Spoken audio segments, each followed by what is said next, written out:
પાટણ સાંસદ શ્રી ભરતસિંહજી ડાભીની અધ્યક્ષતામાં દિશા સમિતિની બેઠક યોજાઈ। પાટણ જિલ્લા સેવા સદન ખાતે જિલ્લા ગ્રામ વિકાસ એજન્સી દ્વારા district development coordination and monitoring committee દિશાની બેઠક પાટણ સાંસદ શ્રી ભરતસિંહજી ડાભીની અધ્યક્ષતામાં યોજાઈ હતી।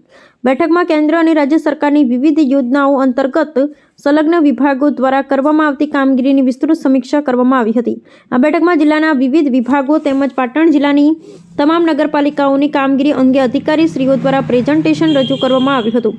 તેમજ પાટણ શહેરમાં ખાસ કરી ટ્રાફિક અને સ્વચ્છતા બાબતે સાંસદશ્રીએ જરૂરી સૂચનો આપ્યા હતા। બેઠકમાં જિલ્લા જળસ્ત્રાવ વિસ્તાર વિકાસ એકમ પાટણ, નેશનલ હેલ્થ મિશન, આરોગ્ય યોજના, ICDS યોજના, માર્ગ અને મકાન વિભાગ, પંચાયત ઈ-ગ્રામ યોજના, સર્વ શિક્ષા અભિયાન, ખેતીવાડી વિભાગ, રાષ્ટ્રીય ગ્રામીણ પેયજળ યોજના, વાસ્મો, મધ્યાહન ભોજન યોજના, પુરવઠા વિભાગ, બરોડા ગ્રામીણ સ્વરોજગાર તાલીમ સંસ્થા, નેશનલ લેન્ડ રેકોર્ડ, નાયબ વન સંરક્ષક વિભાગ, ઉત્તર ગુજરાત વીજ કંપની લિમિટેડ તેમજ પાટણ, હારીજ, રાધનપુર, સિદ્ધપુર અને ચાણસ્મા નગરપાલિકાઓના વિકાસ કામોની પણ સમીક્ષા કરવામાં આવી। આ બેઠકમાં જિલ્લા પંચાયત પ્રમુખ શ્રી હેતલબેન ઠાકોર, રાધનપુર ધારાસભ્ય શ્રી લવિંગજી ઠાકોર, ચાણસ્મા ધારાસભ્ય શ્રી દિનેશજી ઠાકોર, જિલ્લા કલેક્ટર શ્રી તુષાર ભટ્ટ, જિલ્લા વિકાસ અધિકારી શ્રી CL પટેલ, પાટણ નગરપાલિકા પ્રમુખ શ્રી હિરલબેન પરમાર, પાટણ પ્રાંત અધિકારી શ્રી હિરેન ચૌહાણ, DRDA નિયામક શ્રી RK મકવાણા સહિત જિલ્લાના ઉચ્ચ અધિકારી શ્રી અને પદાધિકારી શ્રી ઉપસ્થિત રહ્યા હતા। અહેવાલ રામજીભાઈ રાયગોર, પાટણ।